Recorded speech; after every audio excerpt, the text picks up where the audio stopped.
اللهم ارحمنا بالقرآن واجعله لنا إماما ونورا وهدى ورحمة. بسم الله. السلام عليكم ورحمة الله وبركاته. إن الحمد لله نحمده ونستعينه ونستغفره ونتوب إليه ونعوذ بالله من شرور أنفسنا وسيئات أعمالنا. من يهد الله فلا مضل له ومن يضلل فلا هادي له. أشهد أن لا إله إلا الله وحده لا شريك له وأشهد أن محمدا عبده ورسوله. اللهم صل وسلم وبارك على محمد وعلى آل محمد كما باركت على إبراهيم وعلى آل إبراهيم في العالمين إنك حميد مجيد. اللهم لا سهل إلا ما جعلته سهلا وأنت تجعل الحزن إذا شئت سهلا. ربنا اغفر لنا ولوالدينا وارحمهما كما ربيانا صغارا. وقال عز من قائل أعوذ بالله من الشيطان الرجيم. بسم الله الرحمن الرحيم. إن الذين يتلون كتاب الله وأقاموا الصلاة وأنفقوا مما رزقناهم سرا وعلانية يرجون تجارة لن تبور ليوفيهم أجورهم ويزيدهم من فضله إنه غفور شكور. وقال رسول الله صلى الله عليه وسلم إن الله يرفع بهذا الكتاب أقواما ويدع به الآخرين. رواه مسلم. صدق الله وصدق رسوله الكريم. Asatizah yang dirahmati Allah, alhamdulillah bersyukur kita kepada Allah di malam hari ini, di sela-sela kesibukan dan lelah serta latihan pun kita ditakdirkan oleh Allah bisa bermajlis. Mudah-mudahan majelis kita ini menjadi majelis yang mengundang rahmatnya Allah. Amin. Majelis yang mentauhidkan, yang menguatkan hati kita untuk menjadi pribadi sebagai khadimul Quran, sebagai hamalatul Quran.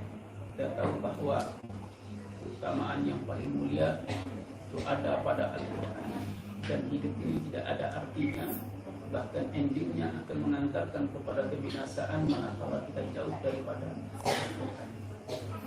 Kemudian salawat dan salam kita kirimkan buat junjungan kita Nabi besar Muhammad sallallahu alaihi wasallam, mudah-mudahan kita mendapatkan syafaatnya. Malam hari ini ya, saya tidak mengajari antum. Saya tahu dan saya paham yang hadir ini para hufaz, hafidh wal hafidhah, tapi majelis kita kali ini dalam rangka berbagi pengalaman dan berbagi ilmu, ya bukan berarti saya lebih paham dan lebih tahu dari antum. Tapi kita berharap dengan majelis serta mentransferkan sedikit ilmu yang Allah anugerahkan dari perjalanan mengelola, menginisiasi dan mengasuh ma'had Adil Tafsir Al-Quran di beberapa tempat. Perlu mungkin sekilas kepada antum semua Ana sampaikan sebagai bahan ta'aruf. Tadi sudah disampaikan dan di sini sudah tahu soal nama ya. Secara aktivitas untuk bisa dipahami ini juga akan menjadi satu bahan sejauh mana sih perjalanan pengalaman sehingga kita berani meluncurkan ke depan. Nah, ini dalam proses saya menulis bukunya, sebuah metodologi untuk menghafal Al-Quran. Ya, kalau hafal Al-Quran yang hadir ini sudah hampir 30 juz semua ya, 30 juz 30. Ya, ya. Insya Allah ya. Alhamdulillah nih para hafiz. Ya, alhamdulillah. Ya. Antum luar biasa semuanya. Karena dengan Al-Quran lah kita mulia, sebagaimana yang Rasulullah SAW sebutkan di dalam hadis riwayat Muslim yang saya bacakan tadi. tapi itu akan memberikan pengaruh yang sangat luar biasa manakala apa yang kita hafal dan kita tahu itu kita ngerti makna yang terkandung di dalamnya. Begitu pula Al-Quran, ya, dahsyat banget yang akan mampu merubah mindset seseorang di dalam memandang dan melihat dunia serta potensi yang Allah anugerahkan kepada kita sendiri. Ketika kita tidak tahu, itulah yang menjadikan banyak potensi terpendam yang tidak memberikan banyak kemanfaatan kepada kehidupan. Padahal kita tahu Rasulullah mengatakan khairun nas anfa'uhum linnas. Sebaik-baik manusia itu adalah ya, banyak manfaatnya untuk manusia yang lain. Nah, dengan Al-Quran inilah sebagai masdar talaqi, ya, akan memberikan dan memunculkan potensi terpendam. Jadi saya ya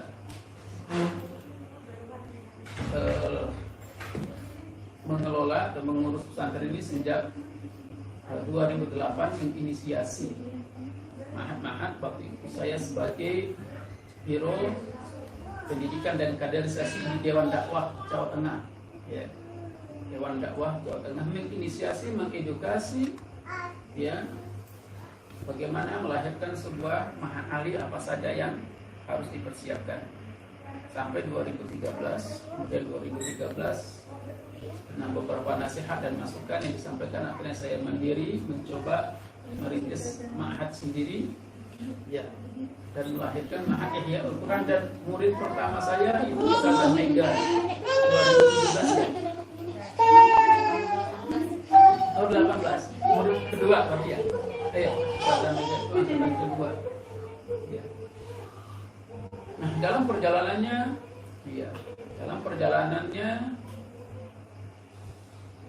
saya melihat bahwa khirij minal ma'ahid li hifdzil Quran di kulli sana aksar min mi'ah bal mi'at, lakin adamul istita'ah wal qudrah fi ilqa'il min al-Quran alladhi hafiz. Nah, jadi banyak saya dapatkan beberapa, khususnya karena saya ini khusus Ma'had Putri, ya. Saya ini stressingnya memang khusus pondok-pondok putri yang saya lahirkan dan saya tangani hingga hari ini. Saya mencoba melakukan pembelajaran dan penelitian terhadap khirij kita, ya, alumni kita sendiri, ya. Ketika saya minta untuk menuliskan apa yang mereka hafal,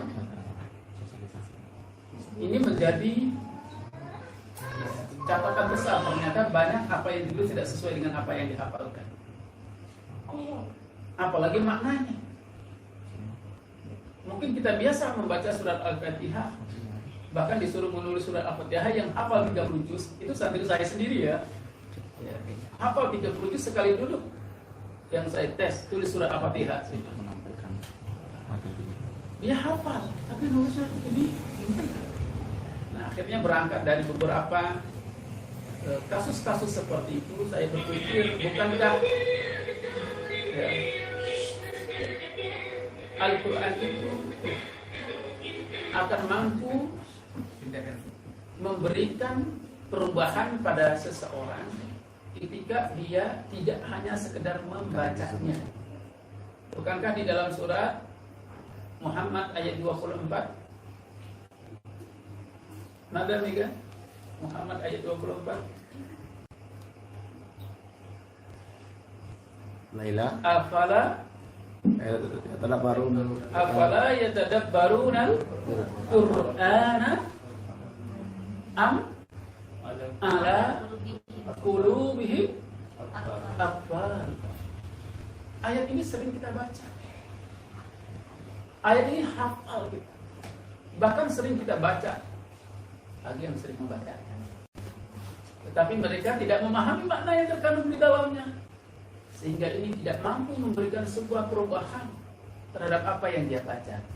Nah, berangkat dari sini, sesuatu yang sangat mengkhawatirkan dan menakutkan adalah ketika Allah mengatakan di dalam ayat itu, afala yatadabbaruna al-Qur'an. Apakah kamu tidak mentadabbur Al-Quran? Am ala qulubin akbar? Atau memang di dalam hatimu itu telah tergembok, atau hatimu itu sudah terkunci? Akbar tidak makna kufur, ya. Apa kufurnya? Kunci, gembok. Bayangkan kalau hati yang sudah tergembok, namanya hati ini kalau sudah bermasalah, yang lain akan ikut masalah. Nah, berangkat dari itu, ya, akhirnya bersama dengan ayat yang lain, saya lihat banyak sekali memberikan isyarat kepada kita. Tidak sedikit Al-Quran yang di akhir ayatnya berbunyi afala ta'qilun, afala litadabbarun, afala tatazakkarun, ya. Padahal Al-Quran itu sudah Allah jamin, walaqad yasarnal Quran lidzikri wa hal min mudakkir. Diulang sebanyak 4 kali dalam satu surat. Ada apa? Kalau kita cuma hafal, mungkin tidak banyak pengaruhnya, kan? Cuma hafal saja. Tapi ketika kita tahu, mengerti makna, kenapa, ada apa kok diulang sampai 4 kali dalam satu surat, ada apa? Oh, saya berpikir, ya Allah, ini berarti ada sesuatu yang sangat luas dan bahkan sudah kita pahami semua. Al-Quran itu merupakan salah satu rukun, ya, rukun iman itu adalah beriman kepada kitabullah, ini kepada Al-Quran dan kitab-kitab yang lain. Tetapi keimanan kita hanya baru sebatas lisan, hifdzul lisan. Maka saya sering menekankan, tentu Ustazah Mirza masih ingat, saya sering menekankan di kelas, kita bukan hanya melahirkan orang-orang yang hanya hifdzul lisan, walakin hifdzul makna wa hifdzul amal. Bukan hanya hafal, ya, daripada lafaz Al-Quran saja, tetapi kita juga hafal daripada makna. Artinya menjaganya, memahaminya, mengetahuinya makna daripada ayat Al-Quran.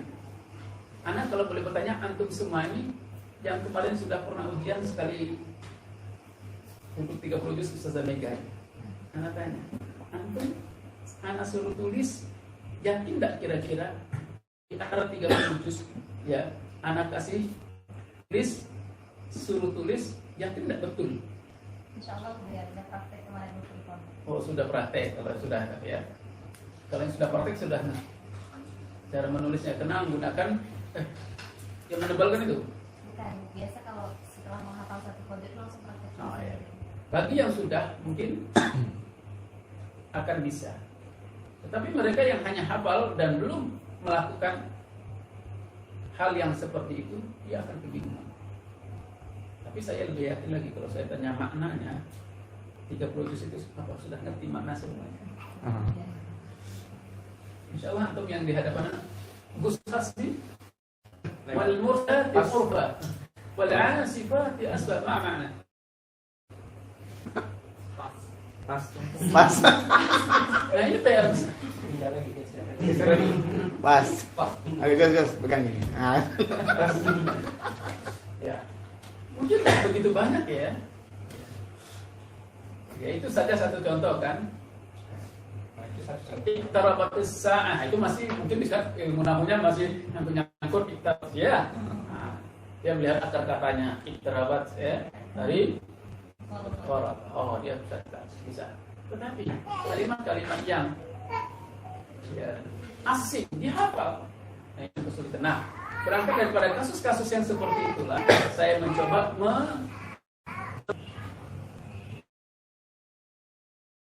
yang terpenting itu motivasinya.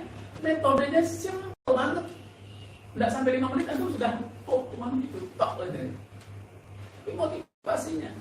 Nah, selain daripada itu, bukankah Al-Quran sudah sebutkan kepada kita di ayat kedua di dalam surat kedua? Ustaz? Al-Baqarah. Zalikal kitabul la raiba fihi.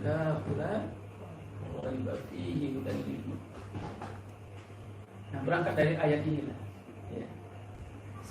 Berangkat dari salah satu ayat dari sekian ayat-ayat yang lainnya yang menjadi pijakan, karena kita ingin sebagaimana Rasulullah berkata, Rasulullah tidak pernah berkata dan tidak adalah perkataan Rasulullah kecuali wahyu yang Allah wahyukan kepadanya. Surat apa Gus? An-Najm. Ada jenis ayat In huwa illa wahyu.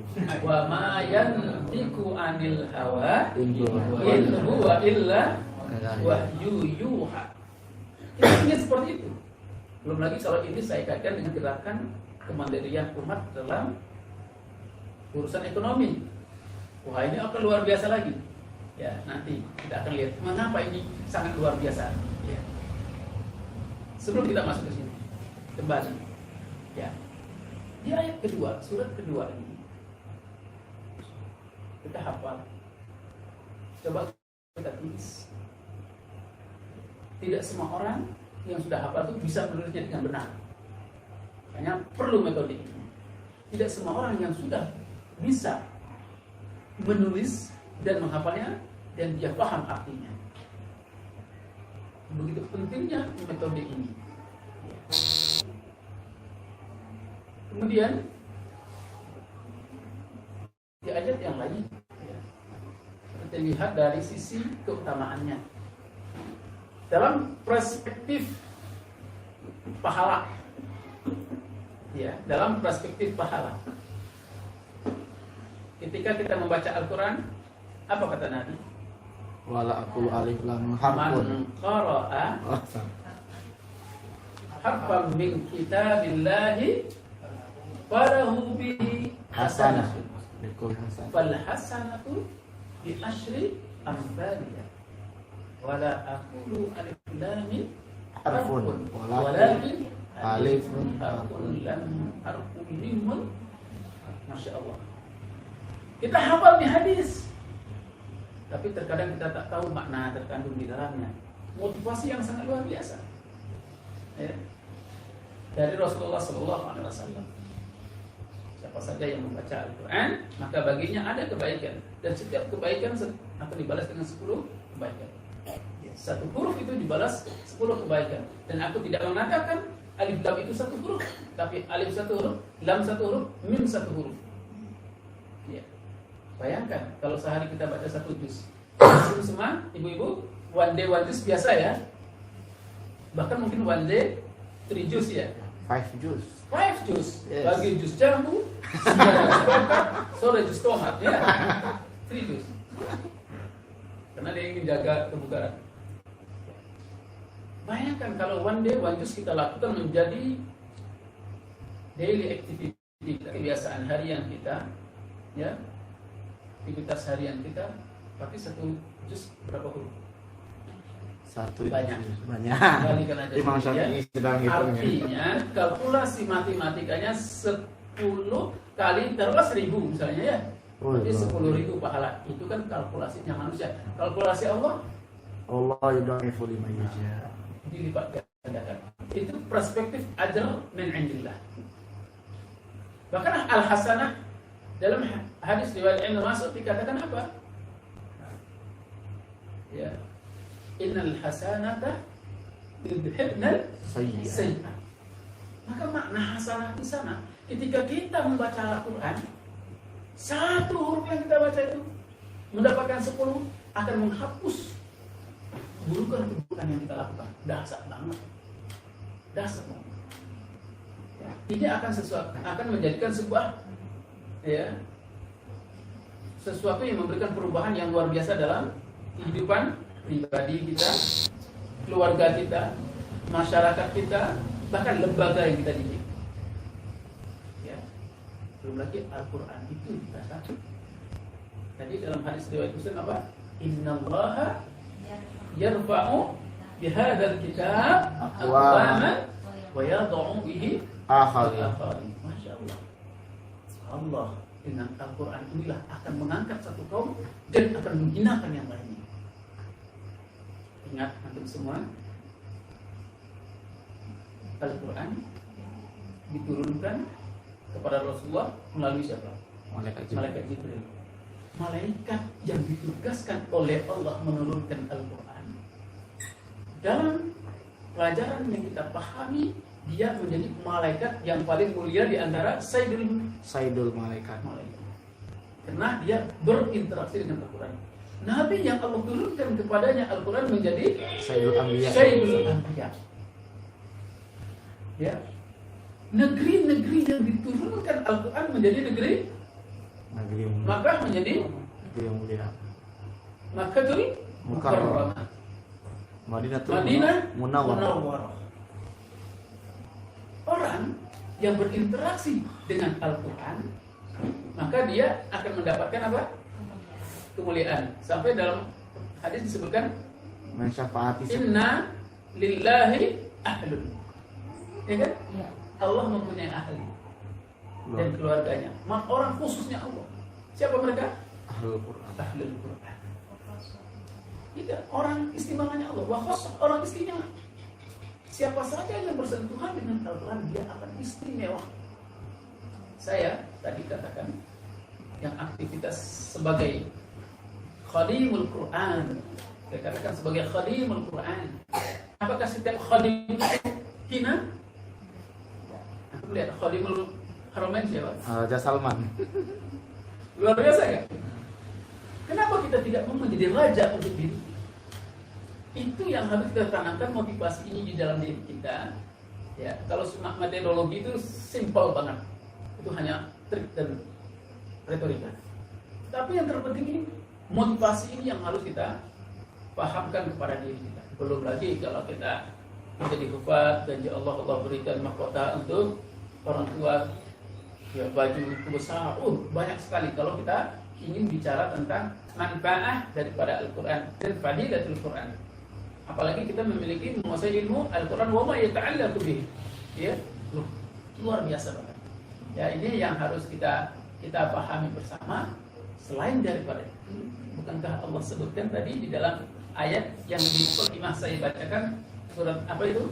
Innal ladzina yatluna kitaballah wa aqamus salata wa anfaqu mimma razaqnahum sirran wa alaniya yarjuna tijaratan lan tabur.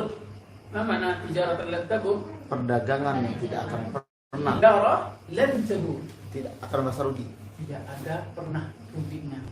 Mana ada namanya orang jualan nggak rugi? Kadang ada ruginya, kadang ada untung kan? Ya. Tapi ada perdagangan yang tidak pernah. Kapan?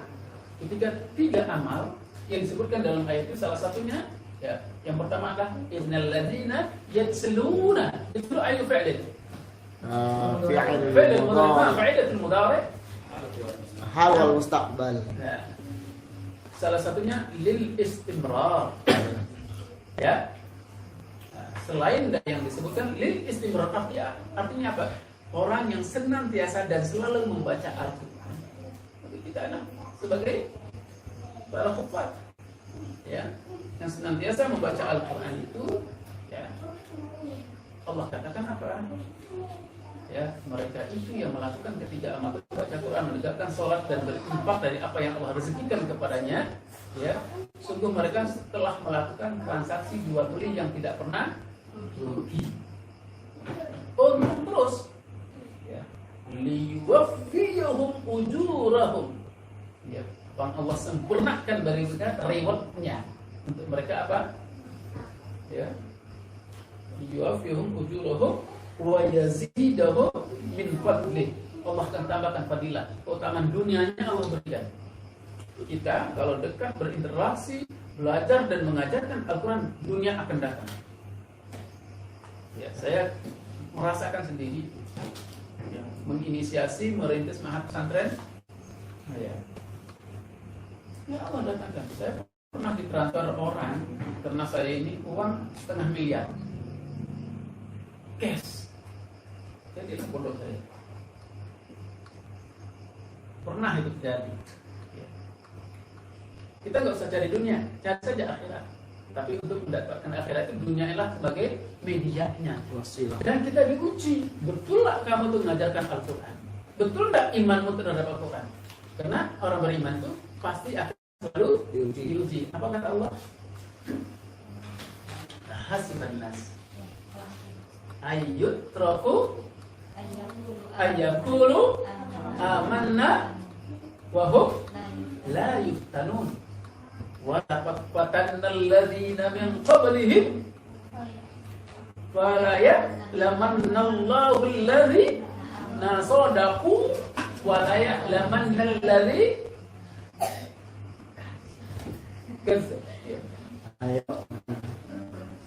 wala ya'lamanna alladziina walaqad fatanna alladziina min qablihim fala ya'lamanna Allahu alladziina sadaqu wa la ya'lamanna al-kadhibin. Ayat ini kan kita hafal, tapi kalau kita nggak tahu maknanya, nggak ngaruh teman. Tapi ketika kita hafal kita tuh ya Allah, ternyata imanku ini kenapa? Ya, ketika kita tahu, Allah katakan ahasiban nas, apa manusia itu mengira ayyutraku, mereka dibiarkan begitu saja. Ayyakulu mengatakan, kami sudah beriman kepada Allah, wa hum la yuftanun, sementara mereka tidak akan diuji. No. Orang beriman itu pasti akan diuji. Walaqad fatanna alladziina, Allah ingin mengajarkan kepada kita sejarah masa lalu orang-orang yang imannya benar itu diajarkan dulu. Tapi Al-Qur'an ngajak kita untuk jalan-jalan tentang ya perjalanan orang-orang sebelum kita. Bagaimana akibat bagi mereka yang beriman yang benar dan iman yang dusta. Allah katakan walaqad fatanna alladziina. Ayu fi'lin fatanna fil ma'amil. Ya. Berarti ini jajalah pasti. Kalau kamu orang beriman, kamu pasti akan uji. Pasti. Maka jangan pernah mengeluh dalam apalagi ngurusi ma'had. Ujian, cobaan, tantangan menghadapi berbagai macam problema pesantren, enggak usah ngeluh. Enggak usah sering mengeluh. Kalau mengeluh itu biasa, itu tabiat manusia ya kan? Mengeluh itu sudah tabiat manusia. Apa dalilnya? Berkeluh kesah. Innal insana khuliqa halu'a Wa idza massahu idza syarru massahu sarru jazua jazua wa idza massahu khairu manu'a illa musallin. ada kecualinya. Masyaallah. Kita hafal ya ayat, terus kita paham. Oh, memang kalau ada yang berkeluh kesah wajar, maksud namanya manusia. Selagi namanya manusia, dia akan berkeluh kesah. Tapi kalau sering-sering berkeluh kesah, ini baru masalah. Berarti dia belum memahami ayat surat Al-Mulk ayat 2. Alladzi khalaqal mauta wal hayata liyabluwakum ayyukum ahsanu amala. Dia belum paham tentang makna itu. Ya. Karena hidup, mati itu adalah ibtila, ay ma'an. Untuk ibtila, ujian. Nah, ujian Allah berikan itu Allah ingin kasih tes kepada kita, bagaimana respon kita. Allah inginkan agar responnya adalah ahsanu amala. Ujian hidup, ujian susah, ujian santri, dan segala macam itu ibtila bagi Ustaz. Apakah kita akan meresponnya, respon yang memberikan edukasi yang lebih baik kepada anak, atau respon yang malah memberikan edukasi tidak memberikan perubahan yang baik. Nah, kita kalau sudah hafal tuh Quran, paham maknanya, Anda akan melihat permasalahan, baik masalah diri Anda sendiri, keluarga Anda, dan masyarakat, santri Anda sendiri, Anda akan tahu. Ya. Akan bisa menyelesaikan permasalahannya. Itu ini saya rasakan dampak daripada metode ini untuk diri saya. Dalam menjawab, tapi bapaknya sudah ada dalam Al-Quran. Nah, untuk masalah apa sudah ada dalam Al-Quran. Kenapa kita ini tidak bisa menyelesaikan masalah yang kita hadapi? Karena Al-Quran yang kita ngaku iman kepadanya la nafham, tidak kita pahami dengan baik. Metode ini sangat sederhana. Ya. Nah ini ya yang harus kita pahami, bahwasanya orang beriman itu pasti akan diuji. Ya. Selagi ada iman dia akan diuji. Ingatlah ujian dari Allah itu adalah tanda dan caranya Allah. Baik, itu sebagai motivasi. Ya, banyak sekali hal-hal yang ada yang akan menjadi buku dan tulisan saya itu banyak motivasinya dulu yang akan saya tulis di buku ini. Hanya sebagian saja karena mungkin ya terlalu malam ya kan, nanti kita untuk metodenya hanya singkat saja ya. Itu dari sisi ajar ya pahala, dari sisi potensi terpendam, masya Allah ya. Metode ini apa yang sudah dia hafal lalu dia tulis pertama, antum tahu tadi saya sudah sebutkan, membacanya saja dari hurufnya sudah Asal. setiap itu asroh, ya, asroh hasanat, 10 kebaikan. Kemudian pahala menulisnya ada pahala nggak? Tintanya. Mana dalilnya? Tinta para ulama itu ditimbang yang darah syuhada. Dalilnya terkait dengan menulis itu adalah Allah katakan apa? Dalam surat 16 ayat 97. Man amila sholihan min Zakarin au unsa wa wa huwa mu'minun falanuhyiyannahu hayatan thayyibah wa lanajziyannahu ajruhum bi ahsani ma kanu ya'malun. Masyaallah, udah asap banget tuh. Ya. Kita hafal kalau kita nggak tahu artinya, nggak tahu maknanya. Apalagi untuk aktualisasi terhadap ayat ini dalam kehidupan kita. Ketika Allah katakan, "Man amila," barang siapa yang beramal soleh, baik laki-laki ataupun perempuan, dan dia adalah orang yang beriman, maka kami siapkan, kami berikan kepadanya kehidupan yang thayyibah. hayatun thayyibah. Anda lihat ya, hayatun thayyibah itu apa? Ya, kalau dalam penjelasannya banyak, salah satunya adalah hayatun thayyibah itu paling mudahnya, salah satu dari sekian banyak, mudah dan ringannya kaki, tangan, anggota badan, hati untuk melakukan amal soleh. Ringan, mudah untuk melakukan perintah Allah. Salah satu. Kalau kita masih berat untuk melakukan amal soleh, melaksanakan kewajiban yang Allah bebankan kepada kita, nah itu yang dipertanyakan hayatun thayyibah. Nah, tanda hayatun thayyibah Allah mudahkan. Ya, rezekinya halal, kerjanya tempat yang menjaga sekali dari perkara-perkara akan menjerumuskan kepada hal yang subhat. Ya, punya istri-istri yang solehah gitu kan, punya anak-anak yang solehah gitu kan. Insyaallah. Itu di dunia Allah akan berikan. Falanuhyiyannahu hayatan di akhirat. Walanajziyannahu. Itu semuanya menggunakan lam taukid dan nun taukid. Ya, tapi sesuatu yang pasti. Janji Allah itu pasti. Janji Allah itu pasti dan tetap. Kepada siapa? Kepada orang beriman, bukan kepada orang Islam. Kalau status level tadi masih sebagai muslim, nah dinaikkan. Levelnya orang beriman. Kalau sudah di level iman ini, pertolongan Allah itu pasti akan diberikan. Karena itu janji Allah. Wa'adallahu 'alal mu'minina nasrullah 'alal mu'minina haqqan. Berupa itu semua pasti Allah berikan kepada orang beriman, bukan kepada orang Islam. Kalau orang Islam itu banyak, tapi orang beriman tidak lebih banyak daripada orang Islam. Janji Allah itu pasti dan tetap, tinggal kita saja melakukan standar kelayakan untuk mendapatkan janji Allah. Oke. Nah, di akhiratnya apa kata Allah? Liwafiyum, Allah sempurnakan wujudahum. Allah sempurnakan. Ya. Nah, itu yang akan Allah sempurnakan. Baik. Nah, kemudian itu di dunia pahala menulis kita ini dikategorikan pahala amal soleh. Karena ini adalah amal menulis kita ini dikategorikan pahala amal soleh. Karena ini adalah amal perbuatan menulis ayat Al-Quran. Menulis ayat Al-Quran. Dia akan mendapatkan janji hayatun thayyibah di dunia dan disempurnakan pahalanya berupa surga di akhirat. Ya, Masya Allah. Nah, maka berangkat dari membaca, menulis, dan kemudian memahami maknanya. Ini sebagaimana Allah sebutkan ya dalam Al-Quran, la yastawil ladzina ya'lamun wal ladzina la ya'lamun. Di antara bedanya apa?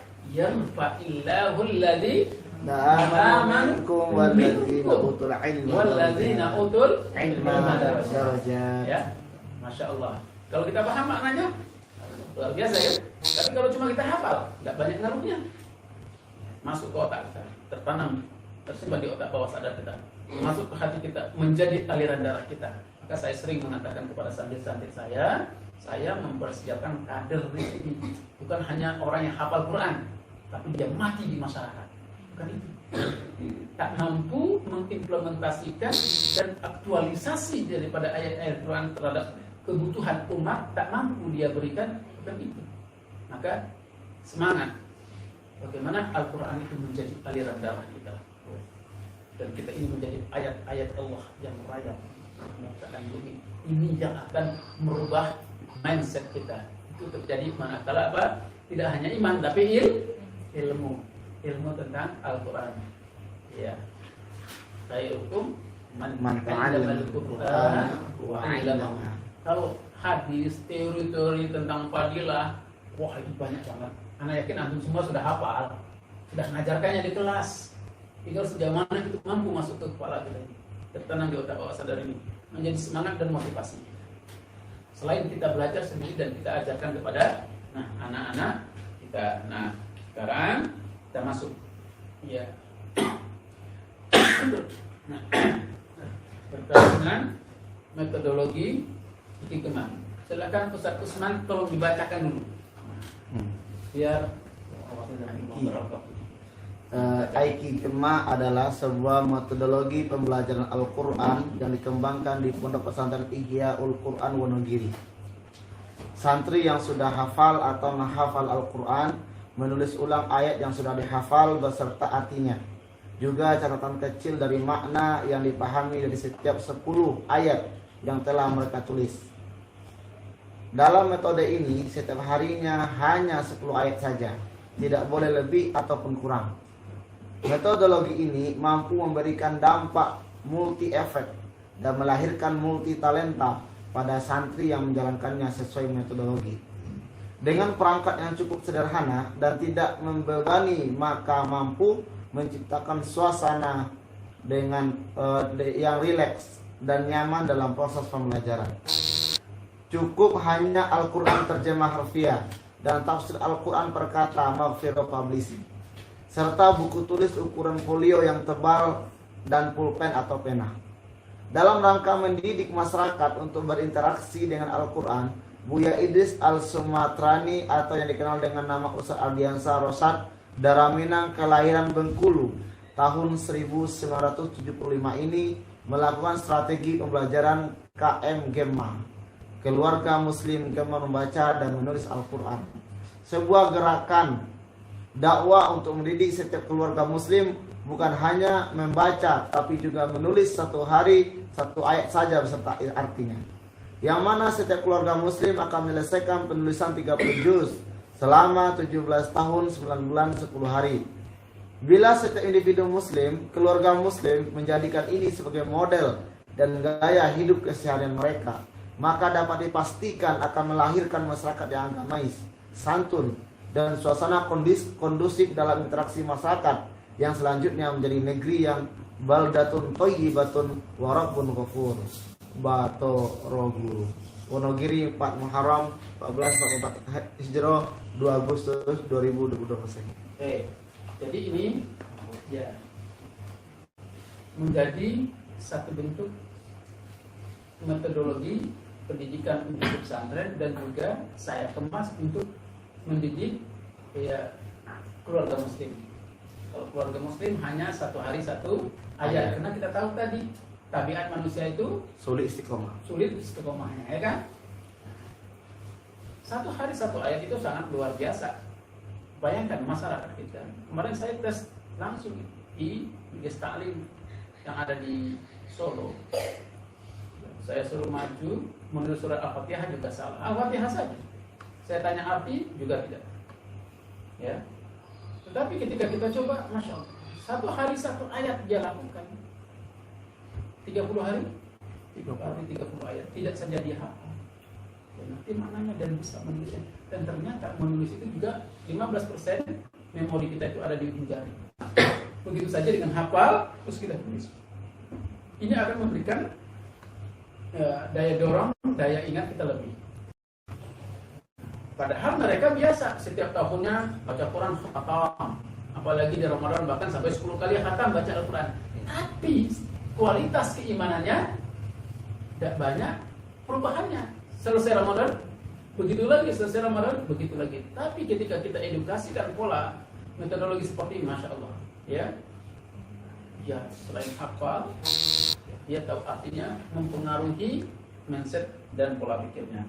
Nah, kalau untuk di Ma'had itu sehari 10 ayat, karena memang itu program dan kurikulum, ya, sehingga dia akan menyelesaikan dalam masa hampir 2 tahun kalau sehari 10 ayat, ya. Bisa di gambar tadi, ya. Di situ ada keterangannya. Kalau 1 hari 1 ayat, maka akan diselesaikan berapa? 17 tahun? 7 bulan?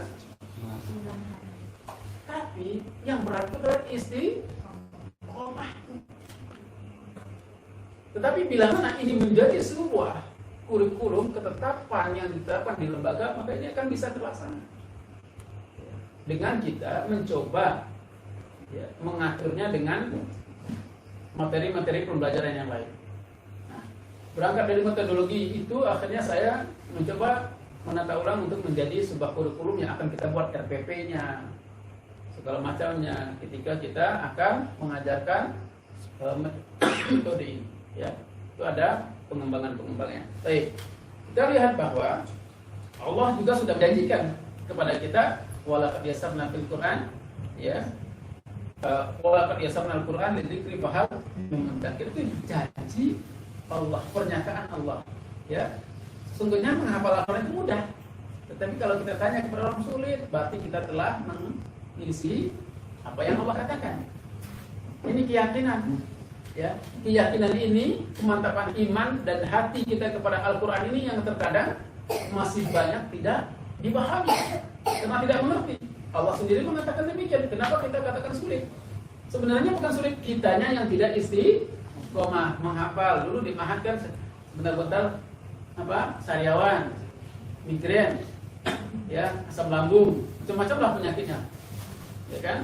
Nah, susah Ustaz, sulit Ustaz. Bukan susah dan sulit, kita sendiri yang tidak istiqomah. Padahal Allah menyatakan, sungguh Allah, ya, telah memudahkan. Kan dizikri, mudah bagi belajar, ya, bagi yang mau hafal.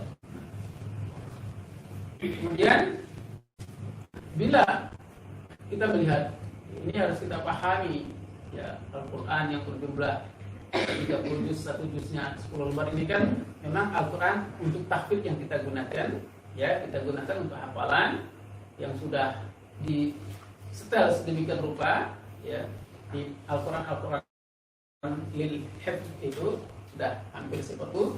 Nah, kemudian, dari metode ini diharapkan nanti akan mendapatkan dan melahirkan output yang sangat luar biasa. Nah, bagaimana cara pembelajarannya? Misal, ya. Oke, kapan tulis? Ya. Tulis, silakan. Misal kan kita menulis akan mengajarkan surat Al-Fatihah saja. Ya. Ini.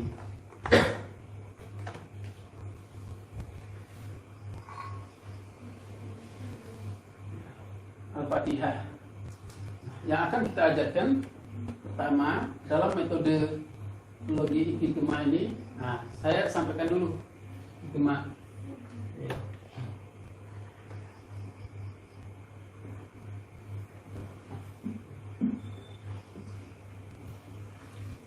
Ini hanya singkatan saja, ya. Karena ini, karena saya di Jawa, ya. Kalau orang Jawa bilang iki itu apa artinya? Ini. Iki loh. Iki. Padahal ini banyak sekali makna, filosofinya banyak sekali, ya. Iki itu juga IQ, apa? Intelektual, ya. Kecerdasan, ya.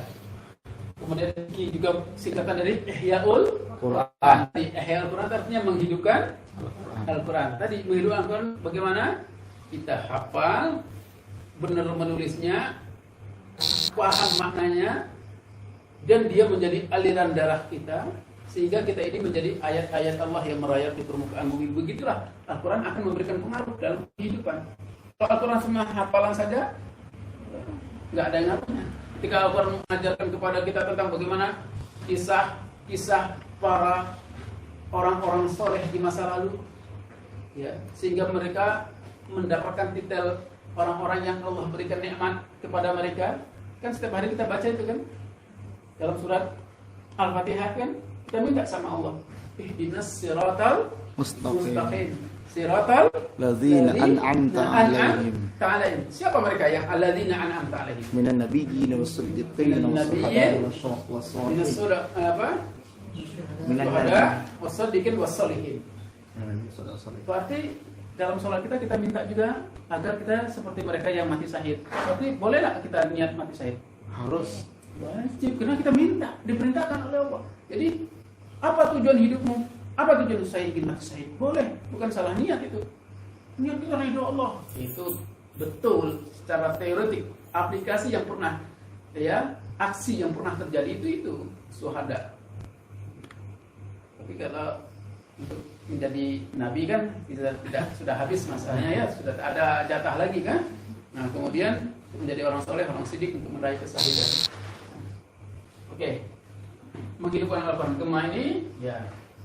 Gemah ini adalah gemar, ya. Ini gemar. M pertama ini adalah membaca. M ketiga Kedua menulis. Al-Quran. Nah, ini sekilasnya, ya. Kemudian adapun tahapan metodologi yang kita terapkan, ya, santri yang sudah hafal ataupun mereka belum hafal, ya, itu bisa dengan menulisnya. Kalau dia sudah hafal, dalam menulis ayat itu wajib dia membuka Al-Quran, ya, yang sudah menjadi standar yang kita tetapkan. Ya, kita tetapkan di sana setelah beberapa kitab Al-Quran terjemah per kata, ada beberapa Al-Quran, akhirnya saya memilih yang lebih dakik, yang lebih detail, itu Al-Quran Maghfirah Publishing itu, ya, tafsir Al-Quran per kata, itu yang saya pakai. Tapi tempat lain silakan saja menggunakannya. Itu hanya kembali kepada masing-masing apa yang ada Al-Quran per kata yang dimiliki, ya. Nah, mereka menulis ayat setiap hari 10 ayat dari apa yang sudah dihafal. Nah, contoh kita ambil misalnya mereka menulis di surat Al-Fatihah saja, ya, bagi contoh.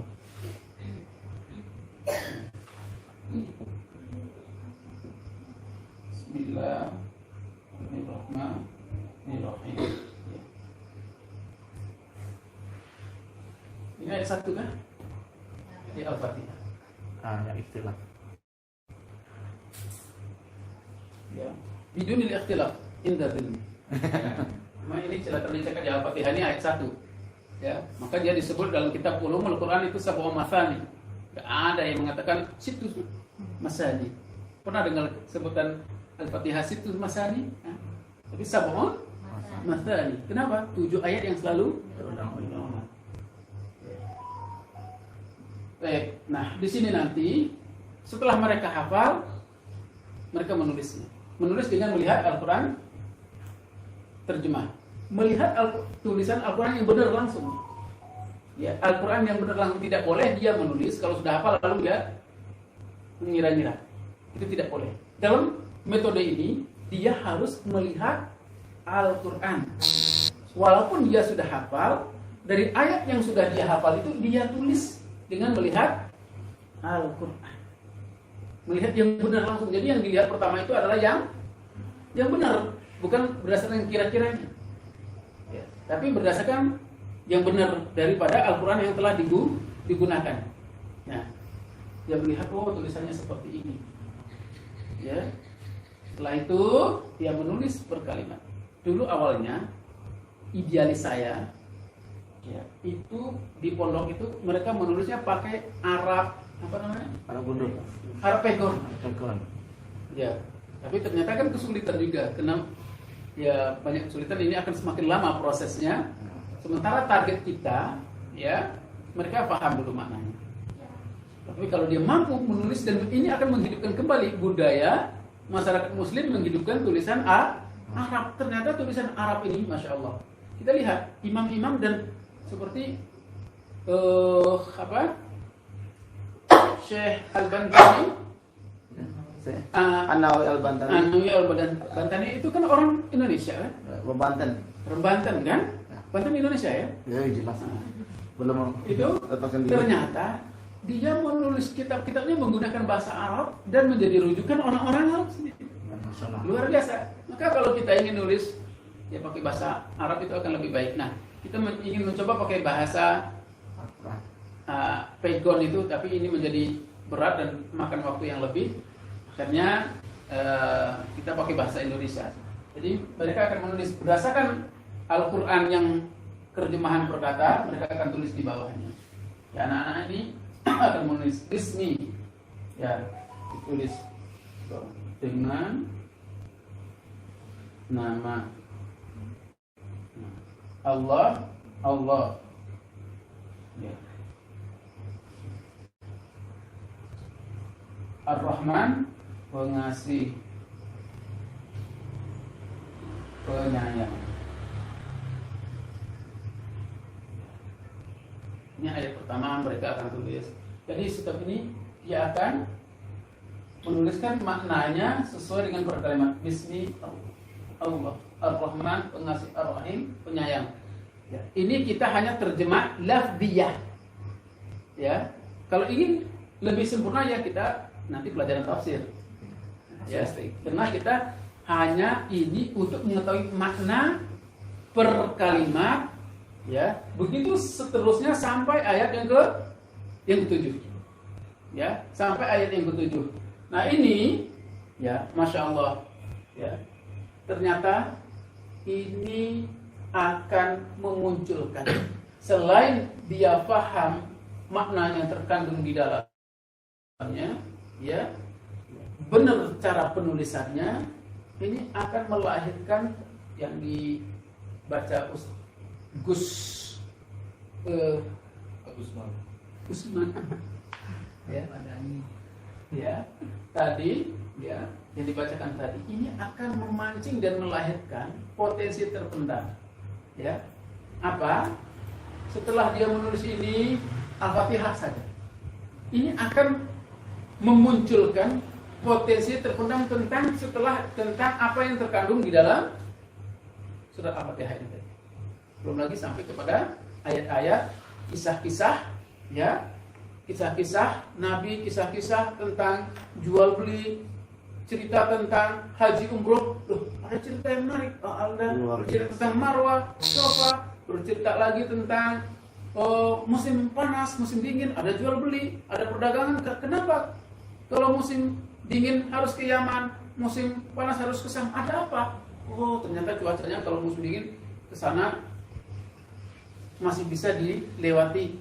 Ya, kalau musim panas harus ke sini karena di sana membutuhkannya bahan-bahan yang ini. Masya Allah, ini akan memancing, ya, potensi terpendam untuk menulis dan membaca sirah nabawiyah. Nah, berangkat dari itulah, ya, saya meyakini bahwa metode ini akan mampu melahirkan orang-orang yang, ya, tidak saja dia hafal, paham, dan meledakkan potensi dirinya. Nah, metodenya ya seperti itu, ya, hanya simple, ya, apa yang dia hafal dia tulis, kemudian menulis arti per kalimat, dan yang terakhirnya setelah misalnya dia selesai menulis surat Al-Fatihah ini sampai ayat yang ke-7, ya, dia memberi catatan tentang intisari kandungan yang ada di dalam surat Al-Fatihah. Sebelum dia menuliskan ini, di atasnya sekali dia menulis, ya, Al-Fatihah, ya, Quran, ini ditulis di bukunya, ya, Quran surat Al-Fatihah adalah surat pertama. Ya, Al-Fatihah. Al-Fatihah dia buat dulu artinya pembuka. Kemudian ini adalah Quran surat pertama. Ada 7 ayat. Kategori ayat Makiyah. Ini harus ada di awal surat sebelum dia menuliskannya. Ya. Terusnya seperti itu. Jadi ini dilakukan dengan melihat Al-Qur'annya, karena pakemnya metode ini kita tidak boleh berpikir yang membebani pikiran kita. Sehingga menulisnya langsung melihat yang benar, jangan dikira-kira. Ya. Bahkan untuk masyarakat yang belum hafal pun itu metode ini dibalik. Ya. Mereka menulis dulu. Ketika mereka menulis, mereka membacanya, mereka menghafalnya. Tabah menulis arti per kata di bawahnya. Nah, ini yang akan memberikan dampak dan pengaruh pada anak didik kita, kepada jamaah binaan kita dalam rangka memahami Al-Quran dengan cara ya menulis ayat Al-Quran dan juga makna per kalimat yang ada di ayat tersebut. Jadi itu sangat simpel sekali terkait dengan metode Iqma ini. Ya, itu yang bisa saya sampaikan. Ya, sekilas tentang metode Iqma ini. Monggo mungkin kalau ada yang perlu ditanyakan. Fadhol. Metodenya hanya seperti ini. Tanya Ustaz. Oh, panggil Bu ya. Ya, mau tanya ini ya. Anak-anak yang mengikuti program Iqma ini, apakah mereka natural langsung menulis atau ada pembekalan baik khot terlebih dahulu? Ya. Jadi metode Iqma ini adalah metode yang tadi saya katakan pakemnya adalah berpikir yang tidak menjadikan beban pikiran. Paham maksudnya? Kita kadang-kadang berpikir saja sudah jadi beban pikiran. Pernah ngalami? Mikir saja sudah jadi beban pikiran. Kita tidak begitu.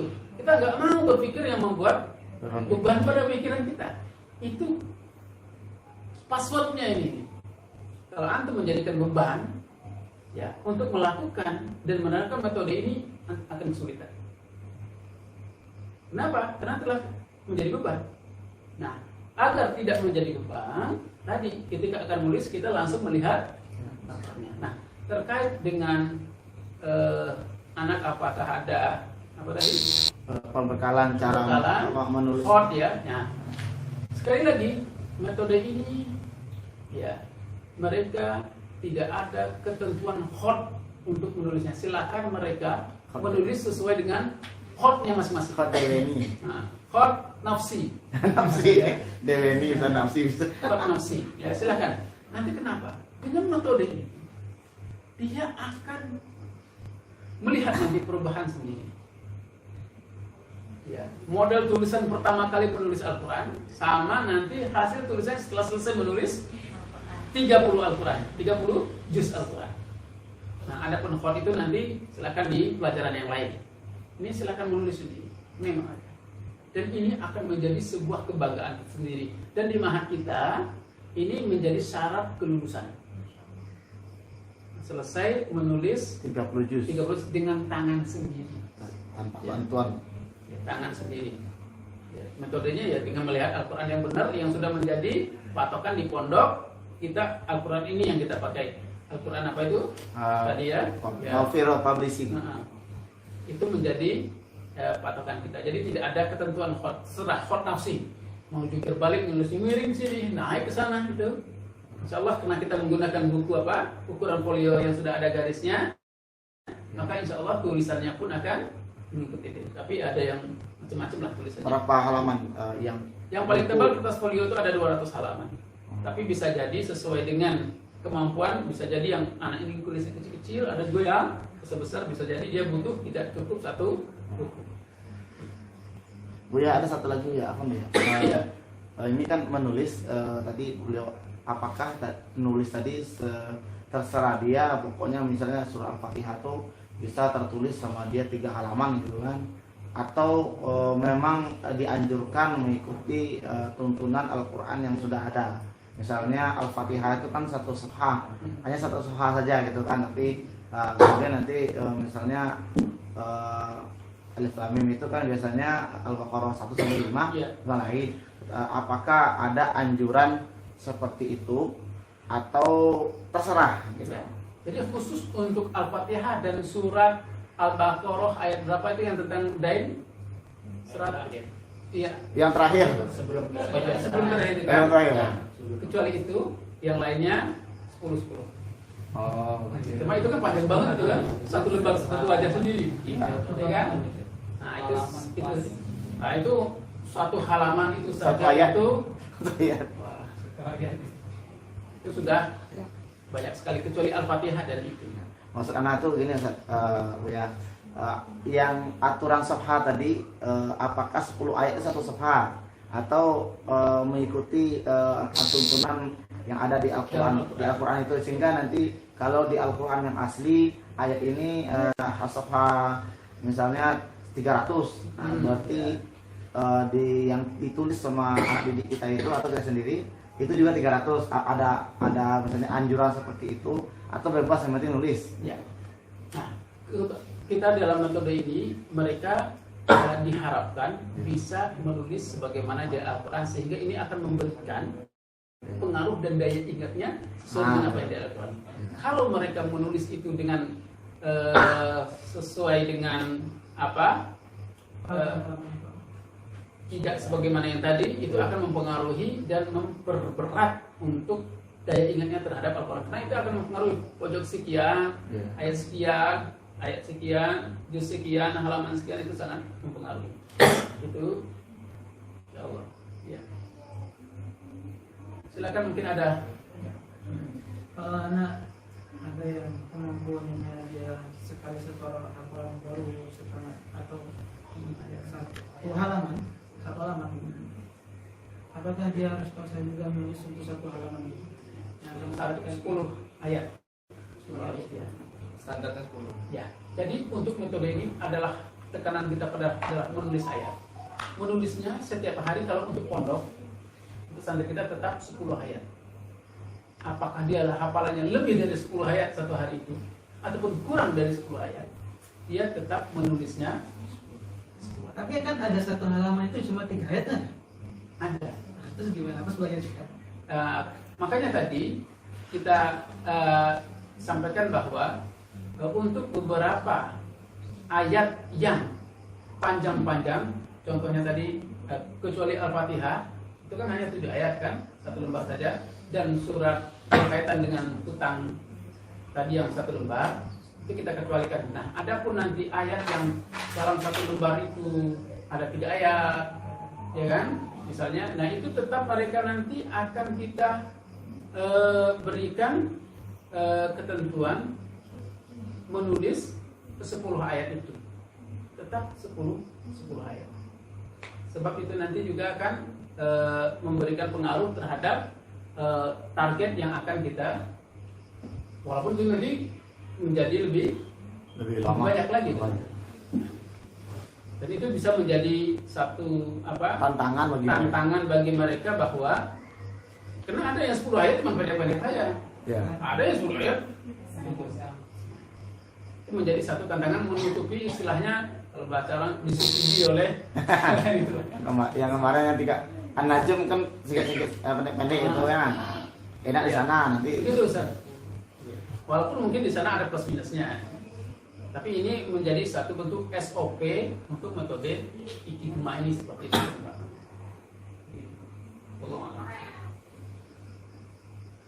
Ustazah ada yang mau tanya?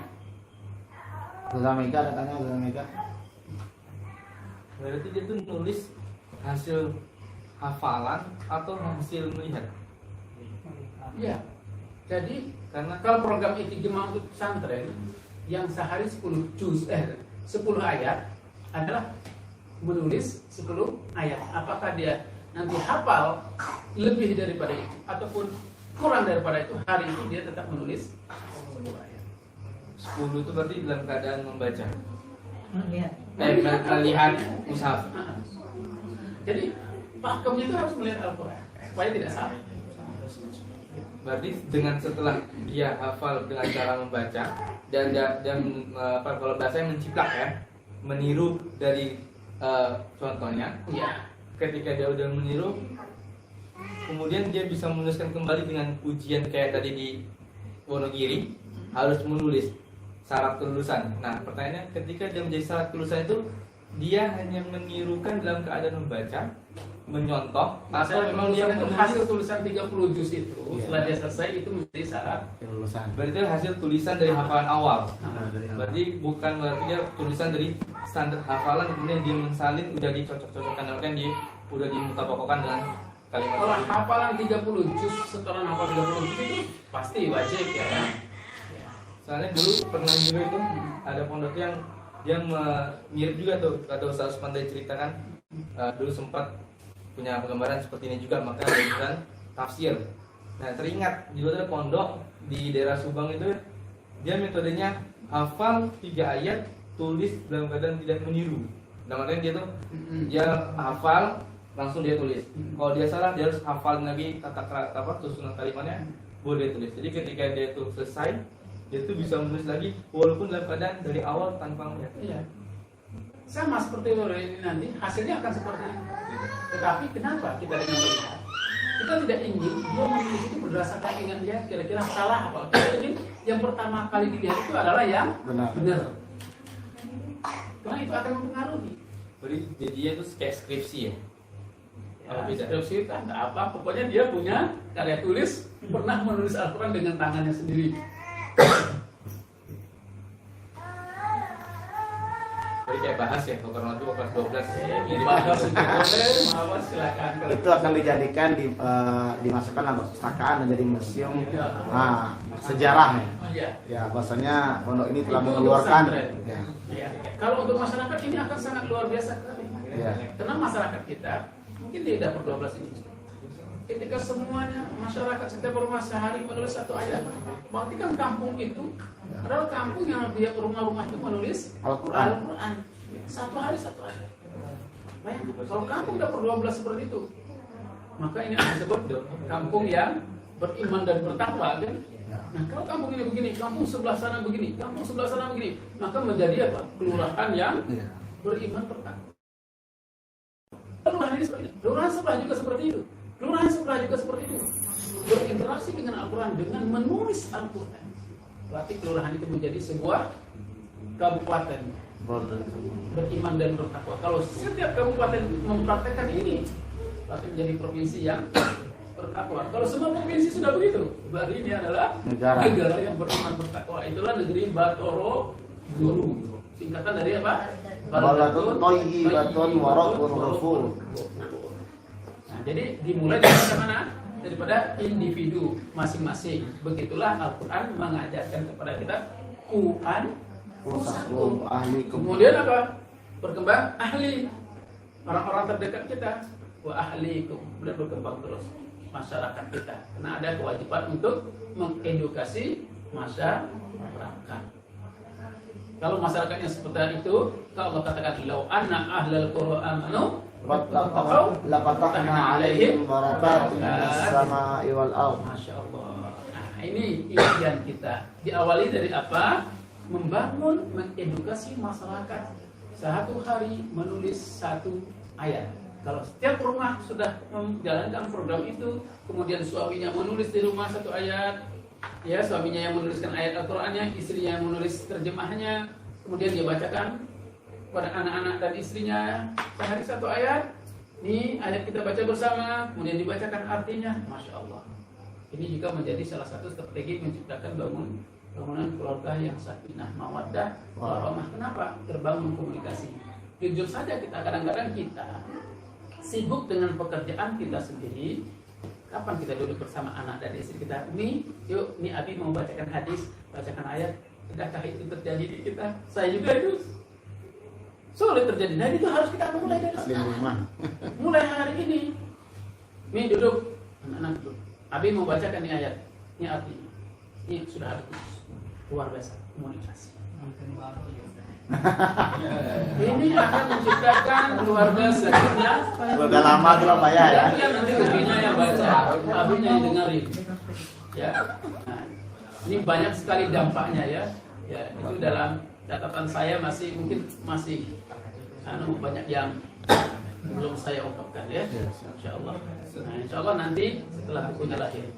Dengan cara metode melihat dengan menulis dari juz 1 sampai juz 30 dari sekian banyak santri yang udah di Ihyaul Quran. Berapa persen dalam artian yang memang menyampaikan kapasitas grade yang diinginkan. Ini metode baru saya tulis, baru saya Tahun mulai. 2022 Agustus. Ini baru saya tulis. Tadi kedengaran sosial media katanya pernah ya? Oh, pernah ada. Dalam artian berarti apakah dari ratingan sosial media itu memang udah disediakan Iya. standarisasi atau hanya baru start? Kalau di Ikigema ini belum ada di zamannya beliau. Ya. Jadi yang Pernah itu berarti beliau melakukan itu sebelum ada Ikigema. sebelum ada Ikigema, tapi kita sudah sebelum angkatan dia, saya sudah menggunakan santri itu metode menulis menebalkan itu kan ada. Ada. Nah, itu. Ada Setelah Al-Quran saya khusus melihat ini. Al-Quran sudah ada tulisan. Cuma saya melihat itu hanya menyontoh tulisan itu saja. Tapi kalau ini dia tidak mencontoh model tulisan apa, dia tulis sendiri saja. Tulis dari awal, nanti akan kelihatan perubahan tulisan pertama nulis Al-Fatihah sama terakhir nulis An-Nas, nanti akan kelihatan. Bagus ini. Apalagi dia punya jiwa, kok jeleknya, dia punya jiwa, dia tengok. Nah ini akan memacu dia. Jadi kita dengan metode Ikigema ini memunculkan, memotivasi mereka, membuka lagi giroh mereka untuk melihat bagaimana ini bisa lebih baik. Jadi kita hanya membuka kuncinya saja dengan Ikigema ini. Ya, begitu. Berarti ini kan baru mulai 2022. Iya. 2020 berarti kalau udah mulai, apakah sebelumnya sudah ada yang mulai menulis atau baru akan dimulai menulis? Oh, ini sudah menulis. Sudah mulai Iya, ya? sudah. Berarti udah sampai tingkatan mungkin ada sampai 5 juz lebih. Oh, sudah. Bab yang angkatan ini sudah kita terapkan Berarti sehari sebelum. angkatan Lia. Siapa Latri? Ya, Nggak dapat. Ratri sudah jadi ustazah sekarang. Berarti itu sebelum ada Latri ya? Setelah ada Latri. Ustazah Ratri sekarang ya. Dia juga ustazah.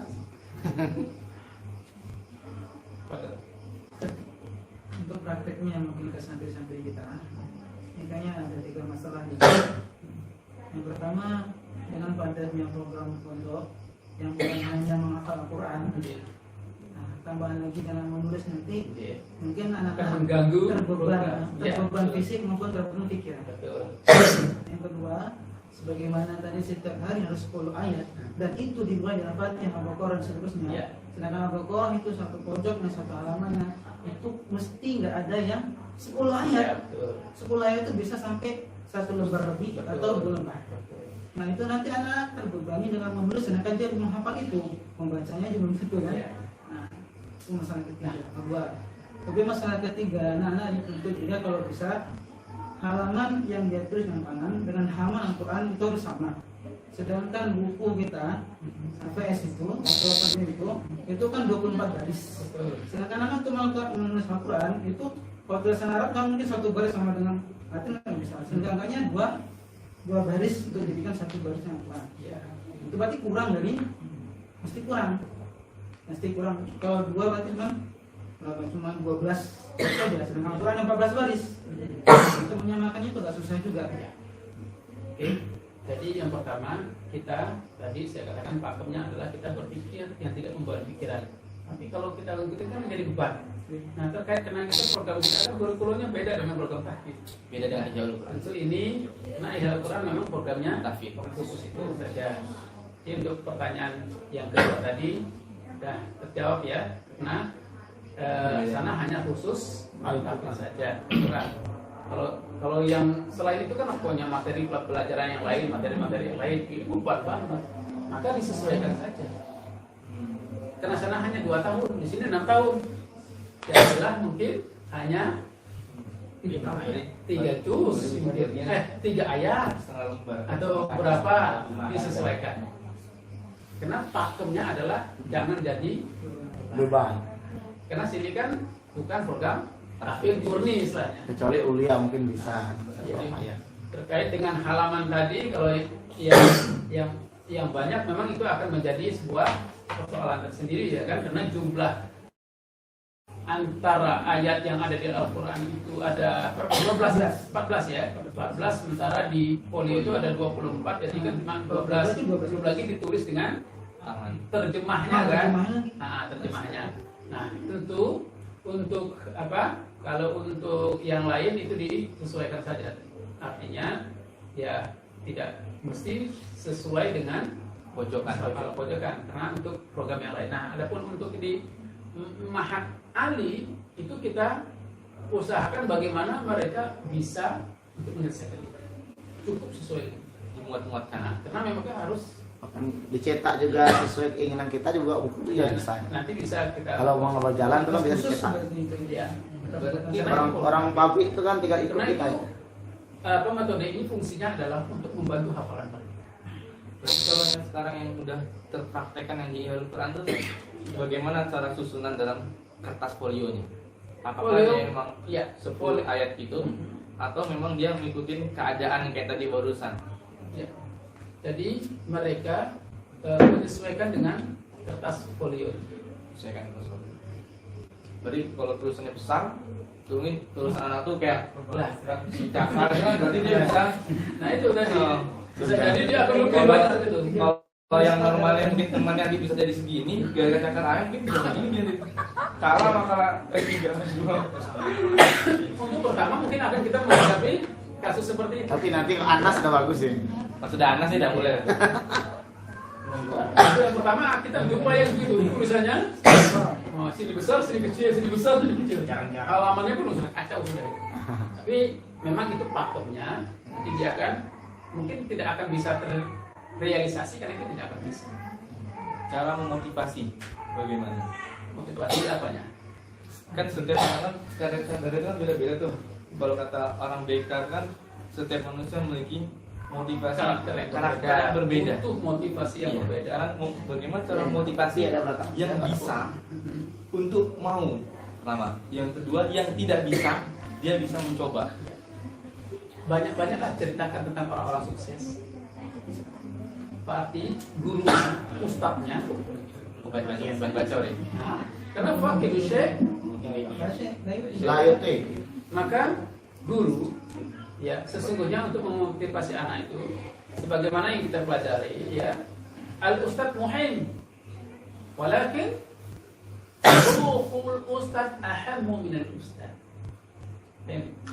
ya. Jadi ustadz itu penting, tapi rohnya ustadz itu sendiri lebih penting daripada ustadz. Kan disebutkan dalam kaidah tarbiyah wa ta'dib, at-tariqah ahammu minal madan. Gitu kan? Tariqah metodologi itu itu lebih penting daripada materi yang disampaikan metode. Itu lebih penting sehingga tersampaikan. Ya. Walakin al-ustadz ahammu minal tariqah. Ustadz lebih penting metodologi gimana pun kalau ustadz ya tersampaikan. Walakin ruhul ustadz kamu minat ustaz. Kita ngajar tapi tidak pakai ruh kita, bukan hati kita yang ngajar. La ya. Kan? Pakai disyai layote ya. Karena yang kita inginkan adalah kebarokahan daripada ilmu. Bukan hanya sekedar mengisi otak kita dengan teori-teori, hanya sekedar bisa teori, bisa retorika yang cantik, tetapi kosong daripada apa. Nah ini kita bukan mendidik anak-anak kita. Saya katakan bahwa bagaimana Al-Quran ini betul-betul menjadi aliran darah kita dan ini menjadi ayat-ayat yang merayap di permukaan bumi dengan apa? Hibdul lafzi, hibdul makna, wa hibdul hawa. Nah, tentu tidak semudah apa yang kita lakukan, tapi yakinlah jika ada kemauan Pasti ada jalan. pasti ada jalan. Tapi kalau sudah tidak punya kemauan, punya 1001 alasan. Orang sukses paham proses, orang gagal banyak proses. Insya Allah. Itu yang harus kita lakukan. Ya, impossible is nothing, ya. Ya. Tidak ada yang tidak mungkin tinggal kita. Ya, do best, be the best. Ya, lakukan yang terbaik, insya Allah Menjadi